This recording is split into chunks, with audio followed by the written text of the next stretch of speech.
네, 그 다음으로는 가상현실을 만드는 사람들, 어떻게 일을 할지, 그리고 어떤 분야에서 일을 하는지, 가상현실을 만드는 사람들은 어떤 역량이 필요한지, 현재 한국의 시장과 세계의 시장에서 가상현실을 만드는 사람들은 어느 정도의 전망이 있는지를 알아보는 시간을 가져볼게요. 네, 이제 주제는 가상현실 전문가란 어떤 것인지 한번 알아보도록 하겠습니다. 네, 가상현실 전문가라고 하면은 말 그대로 가상현실을 만드는 사람들을 말해요.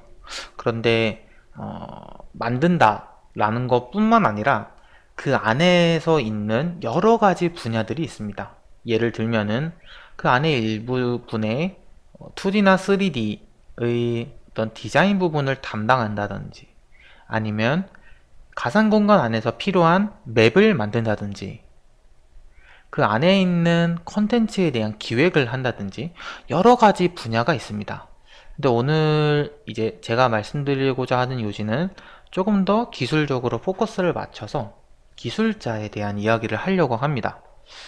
그래서 어, 여러분들이 가상현실 전문가에 대한 관심이 있다 라고 하시면은 인터넷에 한번 검색을 해보시는 게 가장 빠를 거예요. 일단은 전망에 대해서는 상당히 좋은 편입니다.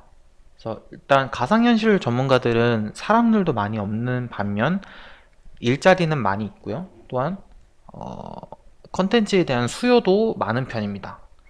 그렇기 때문에 경쟁력이 상당히 있다라고 볼 수 있고요. 그리고 크게 보면은 한 네 가지 정도의 역량을 이야기하는데, 첫 번째는 예술, 그러니까 디자인 영역이죠. 두 번째 이제 실제라고 하는데, 요거는 어떤 설계를 담당합니다. 그러니까 간단히 말씀드리면 소프트웨어 쪽을 말씀드리는 거죠. 그리고 세 번째로는 공간 지각력이 필요합니다. 전에도 말씀드렸다시피 3차원 가상 공간 안에 있는 어떤 눈앞에 있는 부분이라든가 저 멀리 있는 부분들은 3차원의 어떤 좌표계라고도 이야기를 하죠. 여러분들이 이제 수학 시간에 혹시 졸지 않았다고 하면은 X, Y, Z라는 좌표계를 이해하실 수 있을 겁니다. 근데 그 안에서 보면은 내가 카메라의 위치에 따라서 내가 거리가 어느 정도인지 라는 거를 어느 정도를 인지할 수 있겠죠. 실제로 이 가상 공간을 제작을 하다 보면은 이런 공간 지각력은 굉장히 중요합니다. 그리고 네 번째로는 창의력인데요. 창의력은 뭐 되게 뻔한 이야기가 아니냐라고 하는데, 가상 공간이라는 것은 말 그대로 가상이기 때문에 사람들이 현존하는 이런 것들이 아니에요. 그래서 사람들이 어떤 컨텐츠를 좋아하고 또한 VR에서는 어떤 부분들에 중요한 점이 있는지를 먼저 기술적으로 알고요. 그 다음에는 이 상상력과 또한 재치가 되게 중요합니다. 사람들한테 이 가상 공간을 접하게 하였을 때 굉장히 몰입도 있고 재미를 느끼게 하려면은 어떤 식으로 만들어야 될지라는 사고력이 굉장히 중요하겠죠. 그래서 재치 있는 이런 창의력들은 상당히 중요한 이런 이점이 되겠습니다. 오늘 말씀드리려는 가상현실 전문가의 기술 직업은 크게 세 가지를 이야기했는데요. 첫 번째로는 이제 VR 컨텐츠에 대한 이제 프로그램, 또는 AR 컨텐츠 프로그램이겠죠. 그래서 이쪽에 대한 어떤 개발적인 일이나 또한 신기술에 대한 굉장히 많은 공부가 있습니다. 두 번째로는 360 영상에 관련된 건데요. 그쪽에서 촬영이나 편집을 담당합니다.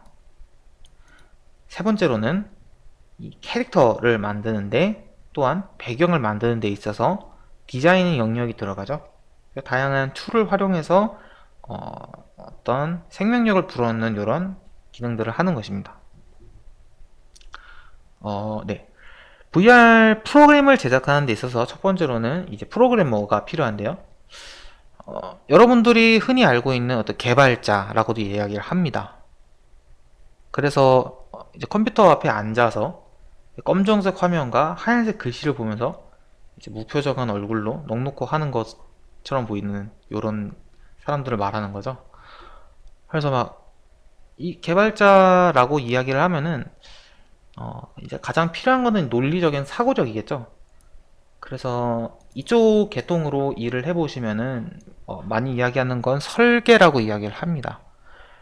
설계도라고 하면은 뭐 간단하게 이해를 해보자면 어떤 건축물을 지을 때도 그냥 짓게 되면은 사람들이 쉽게 그 집에 이렇게 드나들 수가 없겠죠. 부술 공사가 됐는지, 또 그리고 막 1년, 2년 지나면 지날수록 막 뭔가 지붕이 무너지고 이런 집을 보면은 그 집에 살고 싶지 않잖아요.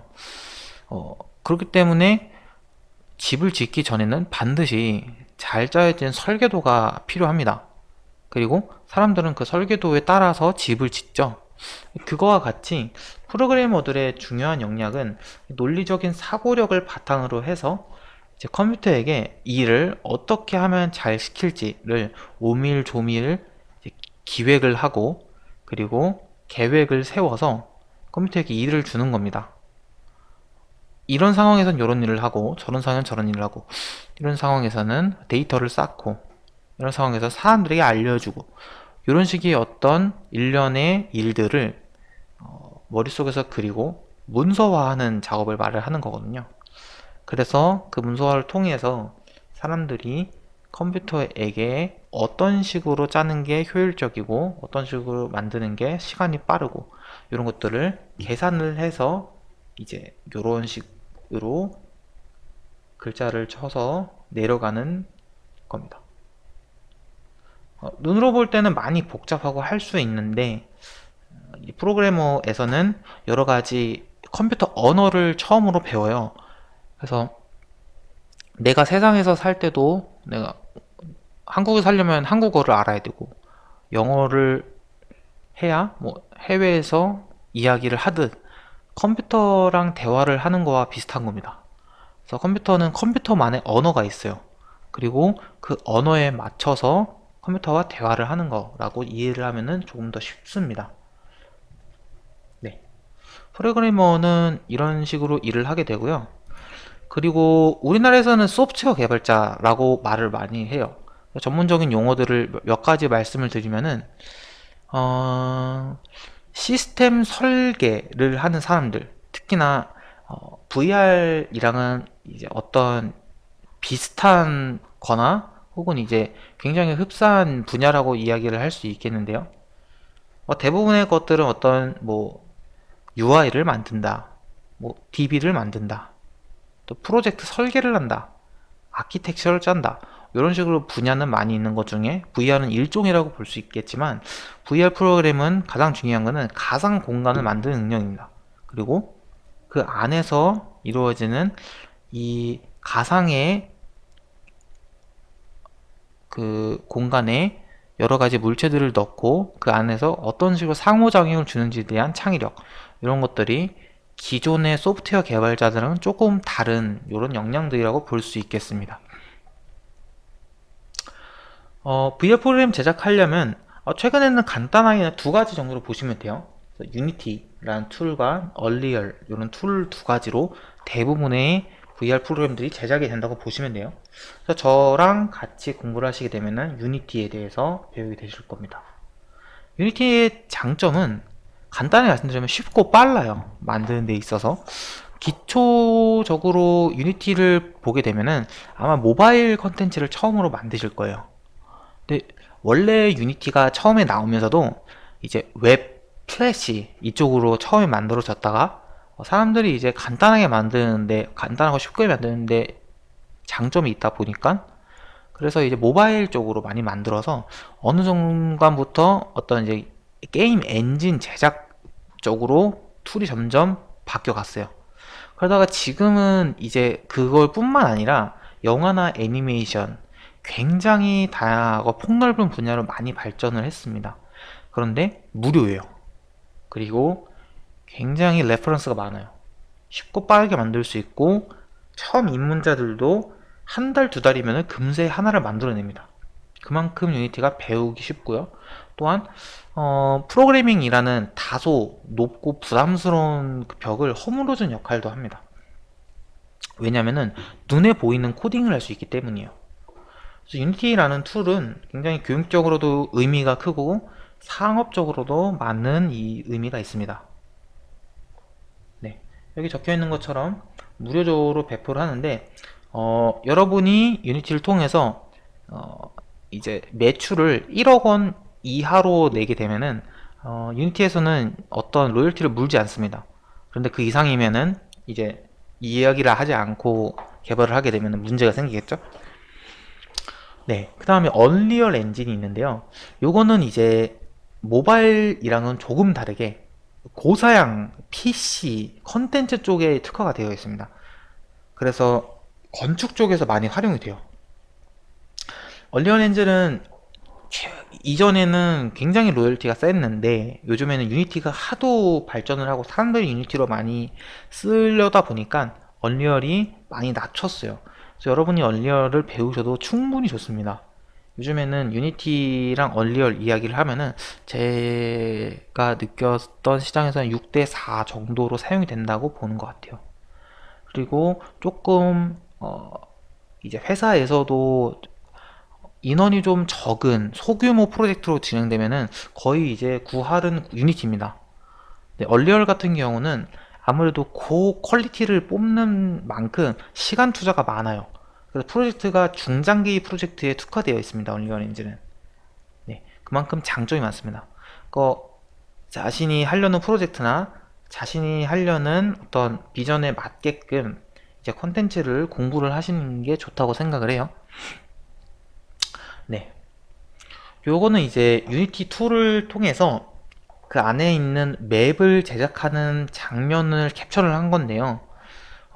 요게 이제 예를 들면은 여러분들이 어떤 게임을 접해부터 하시면은 게임 안에는 반드시 이제 3D 게임 같은 경우는 맵이 존재합니다.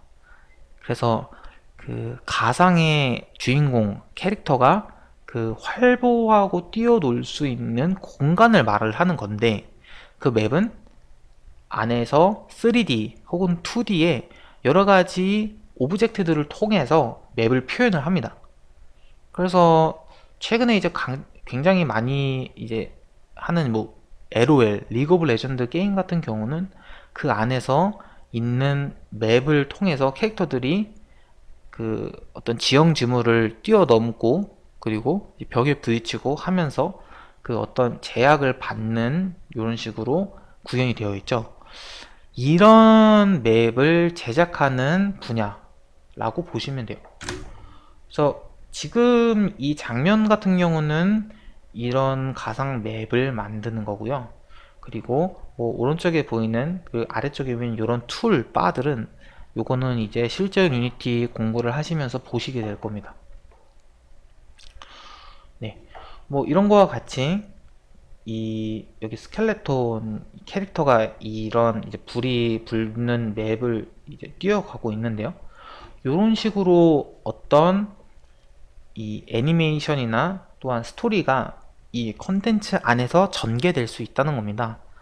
그래서 사실상 이런 툴을 활용해서 컨텐츠 제작을 해 보시면은 게임뿐만 아니라 어떤 지금 말씀드리는 VR 컨텐츠, 영화, 애니메이션 등 여러분이 처음으로 시작하는 가상현실 전문가의 길과는 더 다르고 그리고 여러 분야들에 맞는 기술들을 익힐 수 있다는 큰 장점이 있다는 겁니다. 그래서 처음으로 공부를 이제 권해드리고 시작을 할 때는 이런 툴 하나를 가지고 만들어 보시면서 시작하는 게 굉장히 좋다고 생각이 들어요. 네, 그리고 유니티 툴의 또 장점 중에 하나는 이런 식으로 멀티 플랫폼이 가능하다는 겁니다. 그래서 플랫폼이라는 거는 이제 플랫폼 안에서 다양한 어플리케이션들이 존재하고 그 안에서 선택할 수 있도록 장을 제공을 해주는 것을 플랫폼이라 말을 하는데요. 저희가 많이 쓰는 것 중에 뭐 지금 보이시는 것처럼 안드로이드 이런 플랫폼이 있겠죠. 그리고 여러분이 이제 애플사를 좋아하신다고 하면은 이 iOS 맥을 많이 쓰실 겁니다. 그리고 저희가 뭐 우리나라 같은 경우 대부분 90%가 이제 윈도우를 쓰죠. 뭐 리눅스를 쓰는 사람들은 이 영상을 보진 않으실 것 같은데, 이런 식으로 PC, 윈도우 기반으로 쓰시는 분들은 이런 식으로 플랫폼을 변경해서 컨텐츠를 만들 수 있다는 거죠. 그런데 이런 VR 컨텐츠 제작은 뿐만 아니라 어떤 안드로이드나 iOS로 이제 중복해서 제작이 가능한 거예요. 그래서 지금 뒤쪽에 보이시는 이런 것들은 카메라를 통해서 이 어떤 대로변을 찍었죠. 근데 지금 보기에는 제가 볼 때는 360 영상인 것 같아요. 360 영상을 유니티 안에 집어넣어서 VR 컨텐츠로 제작을 하려는 건데, 안드로이드 같은 경우는 내가 HMD로 활용을 해서 VR 컨텐츠도 볼 수 있고요. 또한 내가 마우스 드래그를 해서 시점을 변경하면서 360 이미지를 접해볼 수도 있겠죠. 또한 PC에서 보게 되면은 웹으로도 배포를 할 수 있고, 프로그램 형식으로 이제 컴파일을 해서 사람들에게 배포를 할 수도 있죠. 다양한 분야에서 많이 활용이 될 수 있다는 겁니다. 그것이 바로 멀티플랫폼화의 장점이라고 볼 수 있겠습니다. 네, 이 사진은 어떤 의미냐면요. 여러분이 만약에 우주선을 쏘아 올리는 프로젝트를 한다고 칩시다. 그러면은, 이런 식으로 해서 한 600억 정도의 예산이 들 것 같습니다. 라고 이야기를 하면 여러분들은 그것을 수용하겠습니까? 굉장히 부담이 큰 프로젝트죠. 특히나 이런 우주선 같은 경우는 너무나도 많은 변수가 있기 때문에 한 번 쏠다가 자칫하면은 그냥 공중에서 폭파해버리죠. 왜냐면은 공기의 사소한 어떤 계산, 어떤 너트 하나가 풀려도 거기 부품이 하나 날아가도 불이 붙고, 이런 식으로 굉장히 정말 쉽지 않은 변수들 때문에 하나 쏘아 올리는 것도 쉽지 않죠. 근데 이런 식으로 우주공학 쪽에서 활용되는 이런 유니티 툴이나 이런 컨텐츠 쪽은 과학에서 많이 쓰이는, 물리에서 많이 쓰이는 공식들을 가져다가, 그리고 우주선에 들어가는 강체, 부품, 이런 것에 대한 중량, 접합, 면적, 뭐 이런 여러 가지 변수를 통해서 이제 우주선을 제작을 하는 거죠. 실제로 제작하는 것이 아니라 변수를 가지고 프로그래머들이 몇 명이 붙어서 프로그램을 만든다는 거예요. 그러면은 얼마나 이렇게 해서 시뮬레이션을 통해서 우주선이 정상적으로 쏘아 올린지를 확인을 한다고 하면 현실과 매우 흡사한 예상 결과를 통해서 여러 사람들이 같이 확인을 하고 그 다음에 프로젝트를 진행할 수 있지 않겠습니까? 이런 식으로도 다양한 분야에서 활용이 가능하다는 거죠. VR뿐만 아니라 VR 컨텐츠 제작, 가상현실 전문가들은 이런 식으로 가상의 공간에서 일어날 수 있는 여러 가지 일을 통해서 새로운 부가가치를 창출한다는 겁니다. 네, 다음 넘어갈게요. VR 영상을 제작하는 사람들은 카메라를 통해서 촬영을 하고 편집을 하는 사람들 말을 하는데, 특히나 VR은 360이기 때문에 360 전용 카메라를 통해서 제작을 하는 겁니다. 그런데 조금 특이한 거란 뭐냐면은 360 이미지, 360 영상들은 파노라마 스티칭이라는 기법이 반드시 들어가요. 뭐냐면 카메라가 서로 다른 카메라들을 같이 영상이나 이미지를 병합을 시키는 기술인데, 그 시점은 다르지만 겹치는 시점에서는 반드시 일치하는 장면이 있기 마련이에요. 그 부분을 이 프로그램이 잡아서 요 부분과 요 부분이 똑같은 장면이구나 라고 인식이 되면은 그 부분을 병합을 시키는 겁니다. 그래서 구 형태로 360 이미지나 360 영상을 찍어내죠. 그런 것들을 이제 파노라마 스티칭이라 하고요. 그게 요즘에는 좋은 카메라들은 360 카메라에 기능이 내장되어 있습니다. 찍어낼 때 바로바로 스티칭이 돼서 나오죠. 단가가 많이 비싸요. 그런 것도 쉽지 않다고 하면 360 카메라를 통해서 영상을 6개, 적으면 2개, 많으면은 뭐 18개 이런 식으로 찍어내서 그거를 프로그램 통해서 판으로 스티칭을 돌리죠. VR 영상을 찍는 거는 드론을 많이 쓰기도 합니다. 그래서 공중에서 촬영을 해야지 360으로 많이 촬영하기가 쉽죠. 그리고 또한 이런 식으로 툴을 통해서 이제 영상 편집을 하는 겁니다. 네, 이건 실제로 이제 진행했던 프로젝트에서 초등학교를 360 카메라를 통해서 촬영을 했던 거예요. 그래서 보시면은 특징이 이런 식으로 되어 있습니다. 요게 이제 구 형태로 이 이미지를 확 몰면은 요게 정상적인 이 네모난 이제 건축물의 구조나 혹은 이제 꽃이나 이런 길들이 정확히 나타나는 거죠. 왜곡이 굉장히 심하죠. 여기 동그랗게 되어 있습니다. 네, 그 다음은 VR 그래픽 제작. 그래픽 디자이너들은 사실 VR 뿐만 아니라 다양한 곳에서 활용을 많이 하죠. 웹이나 앱이나 어떤 이 시제품 제작이나 그리고 뭐 음악, 예술 쪽에서도 많이 활성이 되고요. 뭐 디자인은 이야기할 것 없이 너무나도 많은 분야에 있습니다.